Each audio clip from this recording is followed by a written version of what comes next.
मैं शकील आर, आप देख रहे हैं IDTV इंद्रधनुष।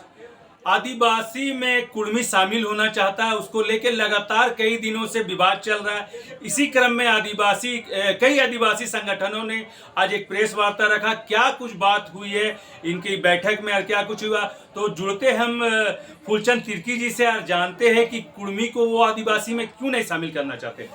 सबसे पहले तो आपका स्वागत है। क्यों विरोध कर रहे हैं आप कुर्मियों का?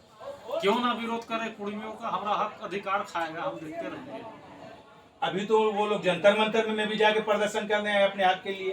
कुतुब मीनार से कूद जाए, कौन मना कर रहा है? कुतुब मीनार से कूद जाए, लेकिन हम अपने हक अधिकार, जल जंगल जमीन की रक्षा करने वाले जो मूल आदिवासी है उसका हक मारी हम नहीं होने देंगे। इसलिए आज भी हमारे लोग दबले कुचले हैं, पीड़ित है, शोषित है, वंचित है। आज एसटी का लाभ रहते हुए हमारे लोग जो है एसटी का जो है पूरा जो लाभ मिलना चाहिए ऐसे अभी तक नहीं मिला है। और कुर्मी लोग आदिवासी बनना चाह रहे हैं, ऐसे में अगर शामिल हो जाते हैं तो फिर आदिवासी तो खत्म हो जाएंगे। कैसे आदिवासी से खत्म हो जाएंगे अगर वो शामिल हो जाएंगे तो? सब लूट लीजिएगा तो खत्म कैसे नहीं होगा, ऐसा बात करते हैं। कुर्मी जो है आज भी हमारे समाज के लोग दबे कुचले हैं, शोषित वंचित है। आप तो लूटने के लिए ही ना आ रहे हैं, आप एक मुंह दिखाने के लिए आ रहे हैं। वो आपका सहयोग करना चाह रहे हैं, सहयोग के लिए आ रहे हैं ना। मतलब हमारा खाल खींचने के लिए आ रहे हैं। सहयोग क्या करेंगे? जो बचा खुचा जो हमारे समाज में जो हड्डी है उसको भी ये लोग जो बोटी नोचने के लिए आ रहे हैं। यही मतलब है कि देखिए आदिवासी हमेशा से दबे कुचले हैं और आज भी हम लोग मुख्य धारा में नहीं जुड़े हैं। आज भी माताएं बहनें हमारे जंगल जाती है, लकड़ियाँ काट के आती है, हजारों 100 किलोमीटर दूरी तय करके जो है पैदल, तब लकड़ी दातुन बेच करके 100 रुपया लेके अपना जाती है। हमको हक नहीं है, उनका अधिकार फूलचंद नहीं जी, है। महिलाओं से एक बात याद आया कि एक महिला को अभी आपने केंद्रीय समिति में अध्यक्ष बना दिया, जबकि एक पार्टी है, उसका नाम नहीं लेना चाहूंगा, उसको निष्कासित किया, उसके बाद आपने उसको अध्यक्ष बना दिया महिलाओं का। ऐसा क्यों? उससे पहले भी तो वो आदिवासी ही थी, पर अचानक से ये निर्णय आपने लिया। आज देखिए समाज का काम करने के लिए जो व्यक्ति जो है राजनीतिक संगठनों में ना हो और वो राजनीतिक संगठन छोड़ चुकी थी या उसको निष्कासित कर दिया था, लेकिन समाज का दायित्व है कि और समाज की बेटी है और समाज के परिप्रेक्ष्य में बोल रही है। आज देख रहे हैं कितने लोग जगे हैं। उन्होंने क्या कहा था कि आदिवासी बनने के लिए आदिवासी पैदा होना पड़ता है, आदिवासी बना नहीं जाता है। आज देखिए पूरे झारखंड में बच्चा बच्चा का मुंह से सुन रहे हैं और आजकल जो प्रेस कॉन्फ्रेंस है उसमें देख रहे हैं कि इसमें सैकड़ों संगठन के लोग हम लोग उपस्थित हैं और आगे का रणनीति बना रहे हैं कि किस तरह से कुर्मी जो है कुर्मियों को हम लोग एसटी का जो शामिल होना चाह रहे सूची में उसको कैसे रोका जाए। तो मतलब मैं नाम लेता हूँ कि निशा भगत जी को आप महिलाओं का रोल मॉडल मान रहे क्या? आज निश्चित तौर से वो जो जिस तरह का समाज के लिए बेखौफ बोल रही है, समाज के लिए अपने में जो भी परेशानी या मुसीबत है उसको ना कहते हुए भी समाज के परिप्रेक्ष्य में समाज की बेटी जो बोल रही है, तो आने वाले जितने भी महिलाएं हैं इनसे प्रेरणा लेना चाहिए और समाज के प्रति आगे आकर के मुखरता से बात को रखना चाहिए। निशा भगत जी शुरू से किसी न किसी पार्टी से जुड़ी हुई थी, चाहे वो जदयू हो, कांग्रेस हो, JKML हो। अचानक से वो राजनीतिक छोड़ के दी। आपको ऐसा लगता है कि अब वो राजनीतिक नहीं करेंगे, केवल आदिवासी की भलाई की बात करेंगे? निश्चित तौर से आपने देखा होगा कि हम लोगों ने साथ में या सिरम टोली मामला हो या झंडा प्रकरण हो या नगड़ी का मामला हो, हम लोग साथ में अभी जो आंदोलन किए और हम लोग के ऊपर FIR भी हुआ है। और अभी केंद्रीय सरना समिति के महिला विंग में केंद्रीय महिला अध्यक्ष बनकर के जो है समाज का सेवा कर रहे हैं और आदिवासी के परिप्रेक्ष्य में बोल रही है। तो निश्चित तौर से उसका जो मन अब जो है सामाजिक हो गया है और सामाजिक काम करना चाहती है, इसीलिए हम लोग जुड़े हैं। और अगर राजनीतिक से दोबारा अगर वो जुड़ती है तो आप उनका सहयोग करेंगे या बहिष्कार करके अपने केंद्रीय सरना समिति से उनको हटाएंगे? देखिए केंद्रीय सरना समिति का बायोलॉज में लिखा है कि आप समाज में रहते हुए राजनीतिक नहीं कर सकते हैं। यदि आपको चुनाव लड़ना होगा तो फिर आपको इस्तीफा देना पड़ेगा, तब आप चुनाव लड़ सकते हैं। उसमें हम लोग को कोई परेशानी मैंने एक तरह से ये कहा जा सकता है कि अगर वो राजनीतिक पे जाते हैं तो आप लोग फिर उनका बहिष्कार करेंगे, उनका समर्थन नहीं करेंगे। ऐसा नहीं है। एक हम लोग का नियम है केंद्रीय सरना समिति के बायलॉज में, आप स्वेच्छा से आप इस्तीफा, नॉर्मल इस्तीफा देकर के आप स्वतंत्र हो जाइएगा। आप जो है जो पार्टी में जाना चाहते हैं बाद में आप जाइएगा, लेकिन समाज के लिए उस समय से आपका जो है सामाजिक जो पदाधिकारी है या सामाजिक जो नियम कानून है उस दायरे से आप मुक्त हो जाइए। तरह ये भी झारखंड में जो चारों तरह से एकदम पूरा ये नोचने के लिए जैसे होते हैं ना कि जितना भी आदिवासियों की जमीन है, जितना भी खनिज संपदा, जितना भी झारखंड में आदिवासियों को चीज़ जो सुविधाएं मिल रही है लूटने के लिए चारों तरफ से सभी समाज के समुदाय के लोग एकदम पूरा उसको जकड़ के रखे हैं। तो कहीं न कहीं ये आदिवासी हमारी बेटी है और अभी निशा भगत जी अभी पूरा मुखरता के साथ अपनी बातें रखती हैं, इसीलिए हम लोग उसको और पूरा झारखंड के जितने भी आदिवासी समाज के लोग हम लोग उसको पूरी तरह से समर्थन करते हैं और उसके साथ आदिवासी बेटी, इसीलिए उसके साथ हम लोग भी। कई ऐसी आदिवासियां बेटियां तो खास निशा भगत ही की। देखिए खास ऐसी कोई बात नहीं है, लेकिन सभी पार्टी में भी है, हम सभी समुदाय जितने भी हम लोग आदिवासी समाज की बेटी लोग दूसरे पार्टी में काम भी कर रही है। लेकिन देखिए अभी जयराम का जजमेंट देखिए, बोला ना कि पहले समाज उसके बाद पार्टी, हम रहे ना रहे हम 100 साल ही जिंदा रहेंगे, उसके बाद तो भाई मेरा भी ऊपर ही लिखा हुआ है।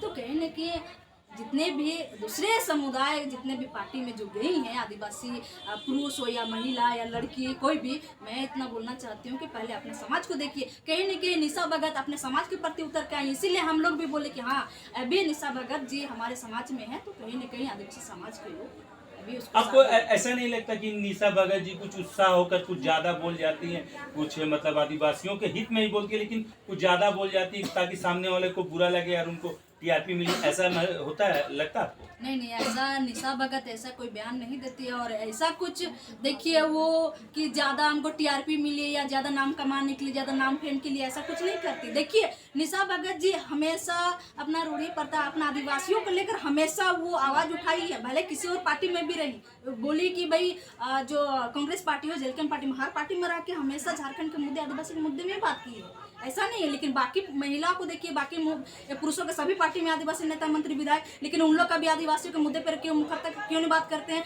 निशा भगत करती हैं, लेकिन अगला में नहीं करते, क्यों नहीं करते? अभी इतना कुछ चल रहा है, अभी एसटी सूची के महतो लोग बोल रहे कि आदिवासी बना जाए, लेकिन अभी बीजेपी पार्टी में भी है, जेलकेम में भी है, अभी देखिए बहुत सारे आदिवासी समाज के वहाँ पे कैंडिडेट लोग भी है, कांग्रेस में भी है, लेकिन देखिए अभी तो किसी का बयान नहीं है, क्यों नहीं है, किस लिए, क्या रीजन? मतलब यही लगता है कि इन लोग सब राजनीतिक ये पार्टी के लिए और नेता, मंत्री, विधायक ये सब बनने के लिए इन लोग का बस यही एक वो ये बना हुआ, इसलिए कहीं ना कहीं ये वोट बैंक के डर की वजह से इन लोग अभी आवाज। कई ऐसे विधायक हैं जो कि मैंने आदिवासी सीट से ही आते, तो उनको कि क्यों नहीं आप लोग नॉक कर रहे कि जो इस तरह का कुर्मी वाले लोग जो मांग कर रहे हैं उसका विरोध करने के लिए? एक भी अभी तक कोई भी विधायक सामने नहीं आया। देखिए सबको वोट बैंक चाहिए, सबको कुर्सी की चिंता है, पैसों की चिंता है। उन लोग जान रहे अगर हम महतो समाज के विरोध करेंगे तो जो महतो हमको जो उधर हमको सीट मिलेगा, हमको जो उधर से जितने भी पैसा कौड़ी वगैरह सब मिले, कहने की हमारा रोजी रोटी बंद है, कहने यही महतो समाज के, ये आदिवासी समाज के लोग इसलिए विरोध नहीं कर रहे, नेता, मंत्री, विधायक, इसलिए सबका ये बंद हुआ है, ताला लगा हुए हैं, बस यही है। अभी देखिएगा 2 दिन के बाद इन लोग खुद राजनीति करने के लिए बाहर निकल आएंगे, बोलेंगे कि हाँ ठीक है, फिर ये क्रेडिट लेंगे, इन लोग का ही मन से। वरना अभी तक सोचिए आदिवासी जितने भी ये सभी पार्टी में है, क्यों नहीं कर रहे हैं? करना चाहिए। और मैं सभी को बोलती हूँ कि पहले अपने समाज को देखिए, पार्टी और बाद में आप देखिएगा। बाकी तो जितने भी झारखंड के आदिवासी हैं, आपको तो ऐसे ही आपको नेता, मंत्री, विधायक ऐसे ही बना देंगे, आपको विरोध करो नहीं करो कोई बात, कोई सवाल। हमारे साथ काके सरना समिति के डब्लू मुंडा जी भी जुड़े हुए, उनसे भी जानते हैं कि कुर्मियों से आखिर ऐसी क्या आप लोगों को ये हो गई कि आप लोग मतलब मीटिंग पर मीटिंग कर रहे हैं, उनका बहिष्कार कर रहे हैं, ऐसे क्या नाराजगी है? देखिए कुर्मी महतो से हम लोग को कोई व्यक्तिगत दुश्मनी नहीं है, लेकिन जिस मांग पर वो लोग आंदोलन कर रहे हैं ना, वहाँ पे हम लोग को दिक्कत है। क्या मांग कर रहे हैं? जैसे अब विगत 3-4 सालों से अब देख रहे हैं कि कुर्मी लोग का मांग है कि हम आदिवासी हैं, आदिवासी सूची में हैं और हमें आदिवासी फिर से बनाइए। तो हम उन लोग को कहना चाहते हैं कि जब 1913 से लेकर 1931 तक आप आदिवासी सूची में थे, उसके बाद आपको 1951 में जब हटा दिया गया, तो 1951 में आप लोग कहाँ सुधर थे? उस समय से आपको आंदोलन में जाना चाहिए। तो एक कहावत भी है कि जब जागो तब सवेरा, वो जागेंगे तो सवेरा मान लीजिए, उनका समर्थन कीजिए। तो जब अब ठीक बोला कि जब जागे तब सवेरा, लेकिन इसका एक कैटेगरी बन चुका है, उसको ओबीसी में ऑलरेडी उसको रखा गया है।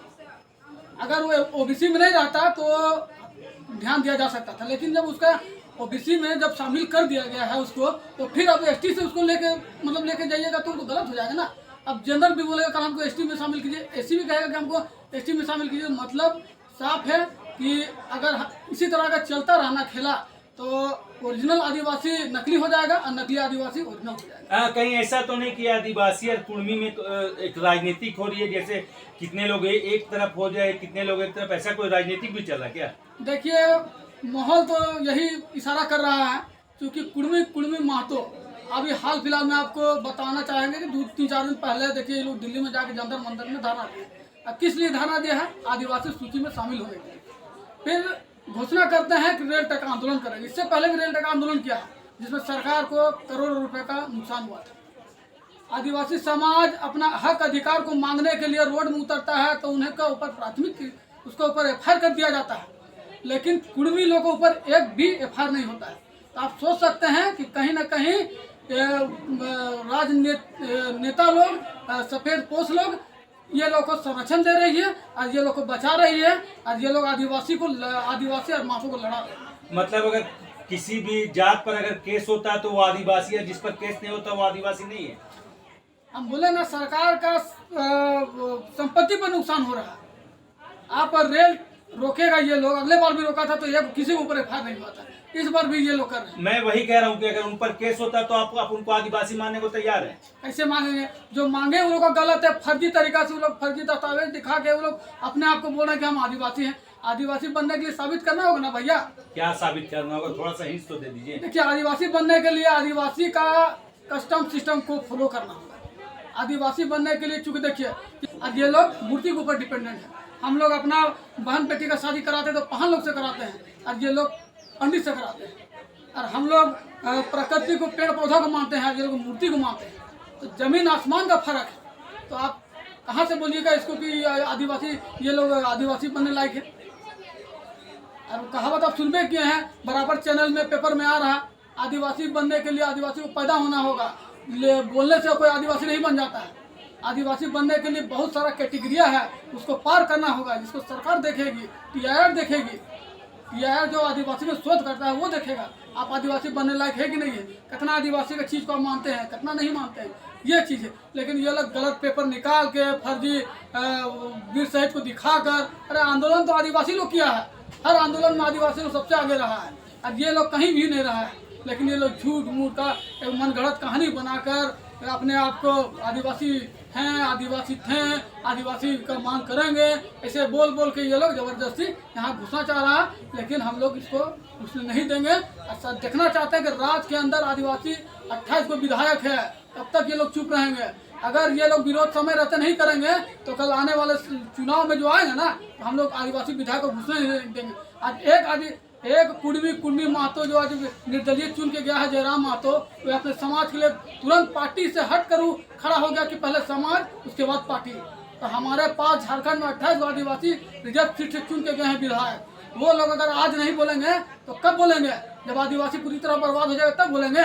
तो ये हम आदिवासी से, आपका चैनल से उन 28 आदिवासी विधायक को कहना चाहते हैं कि आदिवासी के ऊपर खतरा मंडरा रहा, आप लोग भी खुल के इसमें आइए और आदिवासियों का रक्षा सुरक्षा के लिए आप लोग सड़क पर उतरिए, अन्यथा आदिवासी समाज आप लोग को भी कुर्सी में बैठाया है तो कुर्सी से उतार कर फेंकने का काम करेंगे। तो देख रहे कि किस तरह से उबाल है आदिवासी संगठनों में। वो चाहते हैं कि कुर्मी को इसमें ना जोड़ा जाए। यहाँ तक कि इनका ये कहना है कि अगर आदिवासी विधायक इनका समर्थन नहीं करते हैं तो आने वाले समय में ये उन विधायकों का भी विरोध करेंगे जो कि आदिवासी है। और भी खबरों के लिए हमारे साथ जुड़े रहे। तब तक के लिए धन्यवाद।